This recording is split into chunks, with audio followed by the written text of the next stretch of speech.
यहाँ पर इस इलेक्शन में पूरी दिल्ली उजड़ के आ गई है। दिल्ली से आने का मतलब कुछ तो है कि यहाँ पर बैरिस्टर असदुद्दीन साहब का एक अपना पकड़ है। इसको नीचे दिखाने के लिए गृह मंत्री से लेकर के मुख्यमंत्री। दोस्तों, मैं एक पैगाम देने के लिए आप लोगों के पास खड़ा हूं चंद मिनट के लिए। हम लोग बिहार से आए हैं और बिहार में इस मर्तबा बैरिस्टर बिहार तेलंगाना के लेजिस्लेटिव असेंबलीज के हमारे तमाम एमएलएज, मजलिस इत्तेहादुल मुस्लिमीन के तमाम जिम्मेदारान, नौजवानों, साथियों, बुजुर्गों, मैं यहाँ पर आप लोगों के जोश, जज्बे, हिम्मत और ताकत को सलाम करने के लिए आया हूँ। वो इसलिए सलाम करने के लिए आया हूँ कि ये आप लोगों की ही ताकत है जिसने मजबूर कर दिया कि हिंदुस्तान के गृह मंत्री अमित शाह को भी हैदराबाद की सड़कों के ऊपर घूमना पड़ रहा है। ये आप लोगों की ताकत, आप लोगों के जोश और जज्बे का नतीजा है कि आज हिंदुस्तान में कहीं पर भी कोई ऐसा इलेक्शन इससे पहले कभी देखा नहीं गया है कि जहां पर महज एक बल्दिया का इलेक्शन है, लेकिन उस बल्दिया के इलेक्शन में केंद्रीय मंत्रियों की एक फौज, मुख्यमंत्रियों की एक फौज, पूरी भारतीय जनता पार्टी यहां पर हैदराबाद में डेरा जमाए हुए है। हम एक सवाल करना चाह रहे हैं भारतीय जनता पार्टी से, अगर पूरी फौज को यहां पर भेज दिए है, मोदी जी आप क्यों नहीं आए? आप भी आ जाते, देख लेते हैदराबाद कैसा शहर है, हम घुमाते आपको चार मीनार, पुराना शहर कैसा है।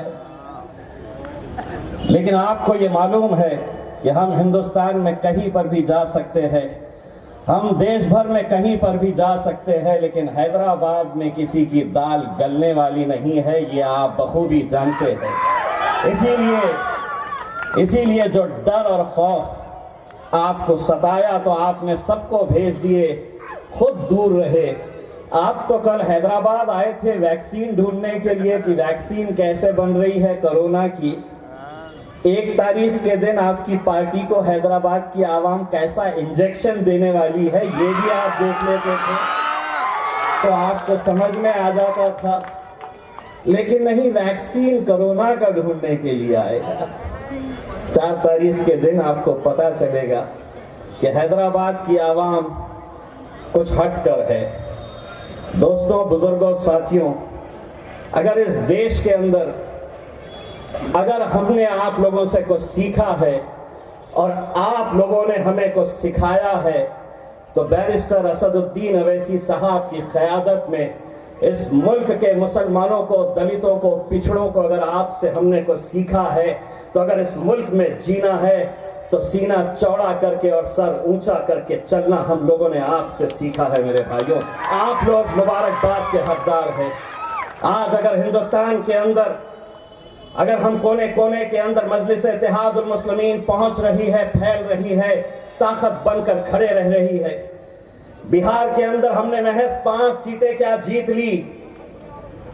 5 सीटें किसी एक असेंबली के लिए बहुत बड़ा आंकड़ा नहीं होता है, लेकिन असर उसका क्या हुआ है आप अच्छी तरह से जानते हैं।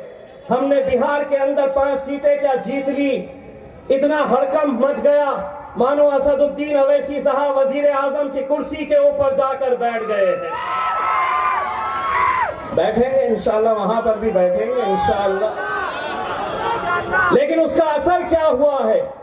हम 5 सीटें क्या जीत लिए वहां पर, अब महफिल सजती है भारतीय जनता पार्टी की, महफिल सजती है कांग्रेस पार्टी की, महफिल सजती है आरजेडी की, महफिल इन सब की सजती है, लेकिन चर्चा हमारा होता है, चर्चा हमारा होता। बस ऐसा हो गया है कि ये हैदराबाद की एक जमात, हैदराबाद की एक जमात जिसके बारे में लोग कहते थे कि ये सिर्फ हैदराबाद तक महदूद है, बाहर इसे कोई जानता नहीं, कोई पहचानता नहीं। हैदराबाद के बाहर मजलिस का वजूद क्या है, लोग ये सवाल करते थे, हद तो ये हो गई कि लोग ये तक कहते थे कि बैरिस्टर असदुद्दीन अवैसी साहब अकेले पार्लियामेंट के अंदर इतने सालों से जाते हैं और अकेले ही रहेंगे। लेकिन नहीं, आप लोगों की दुआओं की वजह से अब असदुद्दीन अवैसी साहब पार्लियामेंट में अकेले नहीं बैठते हैं, मैं भी बैठता हूं आप लोगों की दुआओं की वजह से। और इतने घबराए हुए हैं, सोचते थे कि नहीं ये तो अकेले रहेंगे। तो जब हम 2 गए पहले मर्तबा पार्लियामेंट के अंदर, इतनी तकलीफ हुई उनको, इतनी तकलीफ हुई कि 1 के 2 हो गए। तो जिस दिन पहला दिन था, मुझे मालूम है नरेंद्र मोदी साहब ने अमित शाह से हम दोनों को देखकर क्या पूछा था जानते हैं? अरे ओ सांबा, अरे ओ सांबा, कितने आदमी है रे? तो सांबा ने जवाब दिया, साहब है तो 2 लेकिन 200 पे भारी है। अल्हम्दुलिल्लाह ये शुरुआत हुई। पैसा नहीं दिए, ये जो 10,000 रुपये हैदराबाद के अवाम को मिले वो मजलिस ने नुमाइंदगी की थी चीफ मिनिस्टर से। अगर मिलते पैसे मरकज से, नरेंद्र मोदी की हुकूमत से, तो कम से कम एक गरीब को 80,000 से 1 लाख रुपया मिलता था। मगर हैदराबाद से नफरत बीजेपी को है। जब ये मसलों को हम उठाते हैं तो बीजेपी आ जाती जिन्ना के ऊपर, बीजेपी आ जाती टेररिज्म के ऊपर, बीजेपी आ जाती फुला कल्चर के ऊपर। आखिर बीजेपी ने हैदराबाद के लिए क्या किया मरकज में रहकर? इसका कोई जवाब नहीं। तो बहरहाल अजीज दोस्तों और बुजुर्गों, मुझे आपसे ही दरख्वास्त करना है कि डरने और घबराने की जरूरत नहीं है। 1 तारीख के दिन अपने एक वोट को इस्तेमाल करिए और जिस तरह से बिहार की आवाम ने मजलिस के एमएलए को वहां पर कामयाब किया, इंशाअल्लाह ताला यहां पर भी हम अपने मजलिस के उम्मीदवारों को कामयाब करेंगे। पोलिंग करिए, वोट डालिए, जितना हो सके वोट डालते रहिए, पोलिंग बूथ को जाइए। एक दिन मैं आपसे अपील कर रहा हूं कि आप अपने उस 24 घंटे में से सिर्फ आधा घंटा निकालकर पोलिंग बूथ को जाइए और पोलिंग बूथ को जाकर इन फिरका परस्त और फाशिस्ट ताकतों को जवाब दीजिए जो हैदराबाद के अमन को खत्म करना चाहते हैं। यहां पर वजीर दाखिला अमित शाह तो आए थे, मगर हाँ वो जवाब देने से कासिर रहे कि जब दिल्ली में फसाद हुआ था, एक वीडियो निकला था, 3 मुसलमान बच्चे रोड पर पड़े हुए थे, जिसमें से एक का नाम फैजान था। पुलिस वाले मार मार कर उनसे कह रहे थे जनगण मन पढ़ो, तो फैजान जो है तकलीफ में जनगण मन पढ़ रहा था। बाद में फैजान की मौत हो गई और फैजान के ये जो चेहरे पे जो आपके मुंह जो हड्डी थी वो टूटी हुई थी, उसके सर के अंदर की हड्डी टूटी हुई थी, पेट के फसलियां टूटे हुए थे। अब तक अमित शाह के मातहत जो दिल्ली की पुलिस है, एक पुलिस वाले को सस्पेंड नहीं किए, ना गिरफ्तार किए। ये बीजेपी का कारनामा है। दिल्ली में फसाद हुआ, 20 से ज्यादा मजहबी इबादत गाहों को डैमेज किया गया या जला दिया गया, लोग मरे 50 के ऊपर, जिसमें हमारे हिंदू भाई भी मरे अफसोस के साथ, मुसलमान भी थे। क्या दिल्ली की हुकूमत ने इतना बड़ा जेनोसाइड दिल्ली में हुआ? क्या प्राइम मिनिस्टर 15 पॉइंट प्रोग्राम में पॉइंट नहीं है?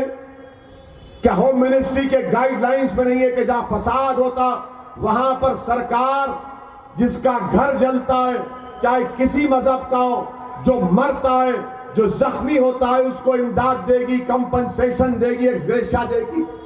क्यों नहीं दिए बीजेपी की हुकूमत? आज आकर आप हैदराबाद में हमको बता रहे हैं, हमको बोल रहे हैं दिल्ली भारत का दारुल हुकूमत, कैपिटल, वहां पर आपकी नाक के नीचे बदतरीन जेनोसाइड हुआ, और आप आकर हैदराबाद में ये इनका कारनामा है।